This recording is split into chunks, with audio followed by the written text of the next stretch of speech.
Salve, gente linda! Eu sou a Adriana Martinez, aqui do Astrofems, e te dou as boas-vindas para a gente falar aqui da lua nova em Áries, o eclipse solar parcial que se deu no nono grau de Áries.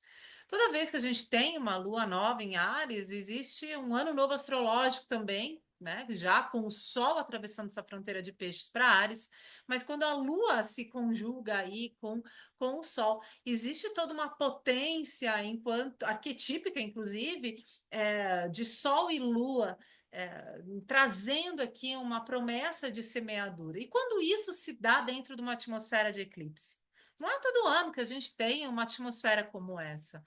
E todo eclipse solar, de alguma maneira, vem nos trazer uma nova perspectiva de eu, de centro, de expressão criativa.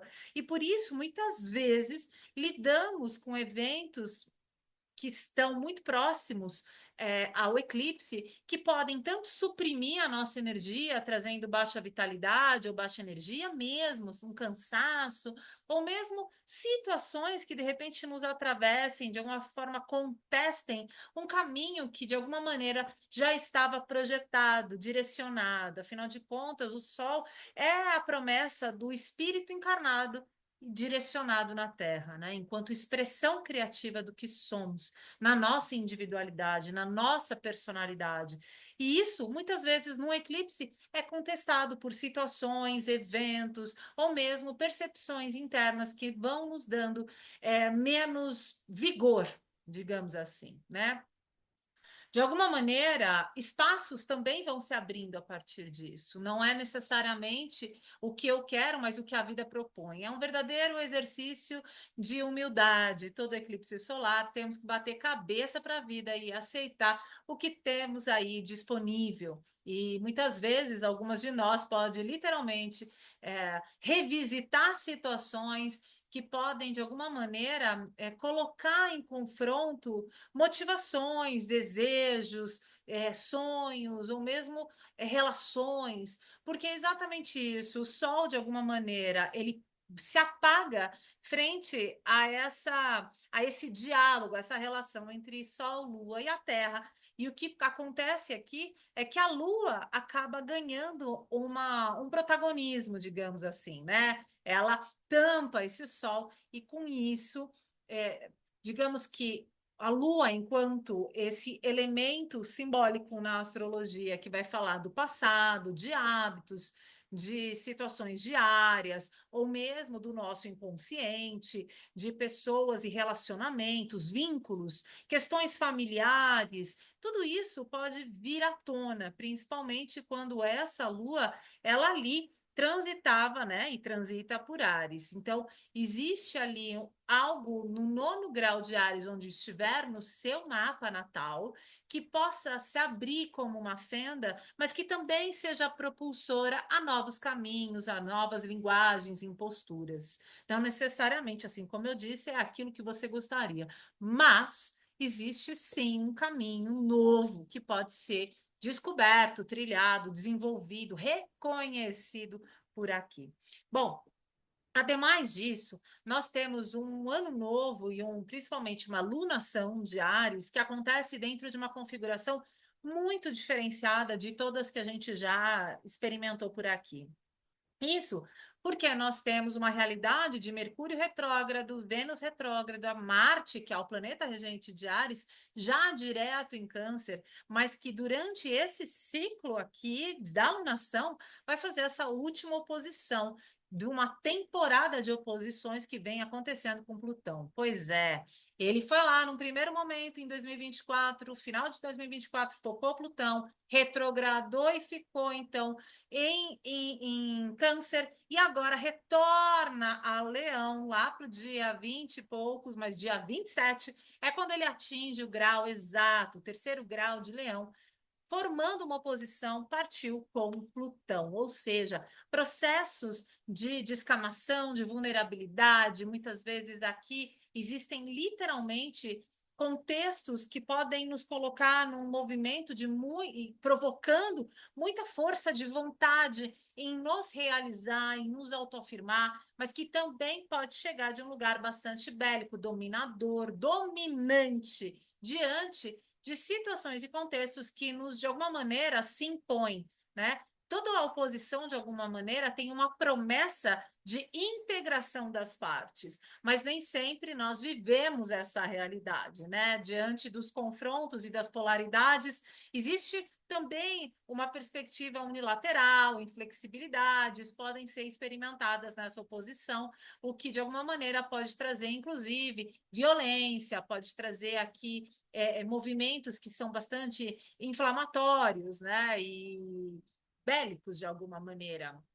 Então, temos que prestar atenção em como estamos lidando com as nossas iniciativas e ainda mais onde você tiver o terceiro grau entre Leão, o eixo Leão e Aquário, que é onde estão esses dois planetas, né? As casas astrológicas podem ser impactadas e os aspectos que ali se desenham a partir do terceiro grau, né, de Leão e Aquário, né? São signos fixos, então podem se manter de um lugar bastante intransigente, inflexíveis, tem uma rigidez ali, por conta até da natureza dos signos fixos, de estabilização, né, de manutenção de determinados comportamentos, e que isso pode ser um verdadeiro desafio. Diante de tudo isso, a promessa também é de que se possamos enxergar muitos aspectos que têm uma necessidade de se expressar, né? De autenticidade. Então, também a nossa expressão criativa pode ser confrontada, quase como vamos lá, né? Vamos colocar em prática, vamos.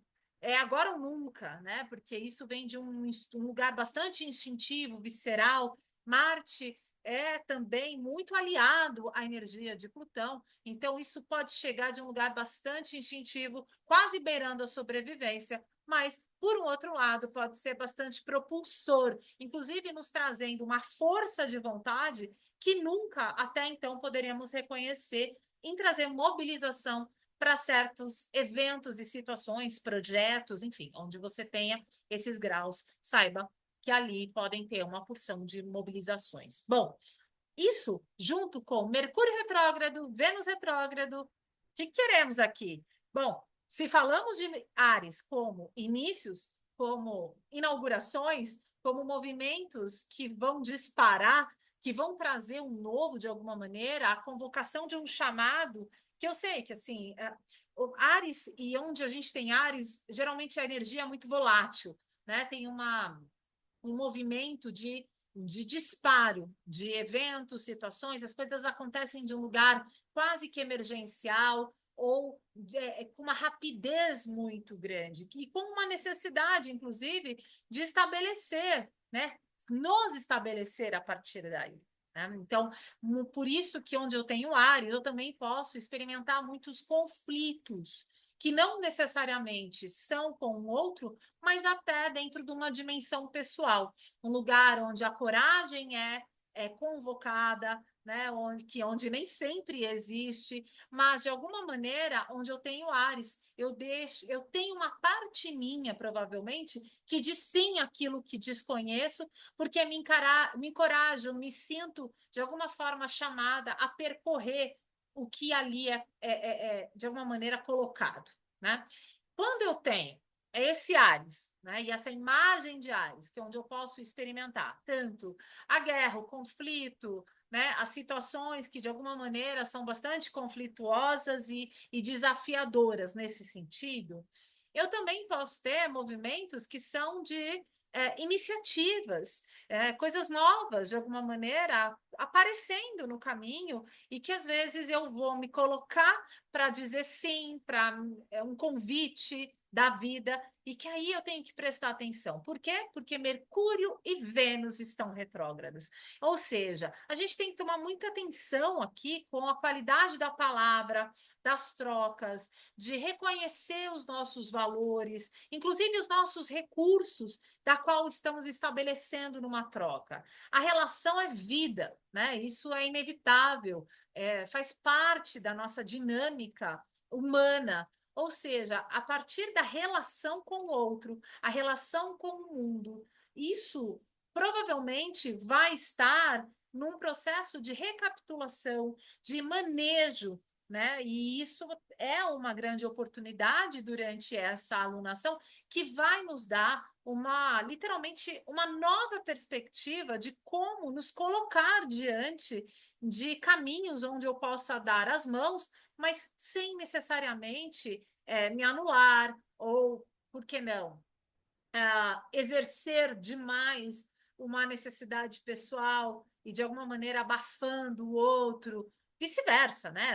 Isso pode acontecer tanto para um quanto para o outro, mas onde eu tenha esse processo relacional de trocas, contratos, negociações, até viagens, onde eu tenha um movimento de serviços incluso, né, para quem é empreendedor, isso tudo pode ser muito impactado durante esse período, porque existe sim quase como um chamado da vida dizendo: vamos colocar as coisas em prática, mas não necessariamente isso se dá de um lugar fluido. É quase como se fosse necessário revisitar muitos contextos e para poder aí sim iniciar algo. Onde aí sim eu avisto que no dia 20, 27 de abril nós temos aí uma mobilização importante que pode nos ajudar a tomar direções significantes. Bom, além disso, nós temos a passagem, né, e a promessa aqui, que não necessariamente acontece de uma maneira integral, mas vem em partes. Mas Netuno ingressou em Áries. E isso não acontecia desde 1861, só para vocês terem uma ideia.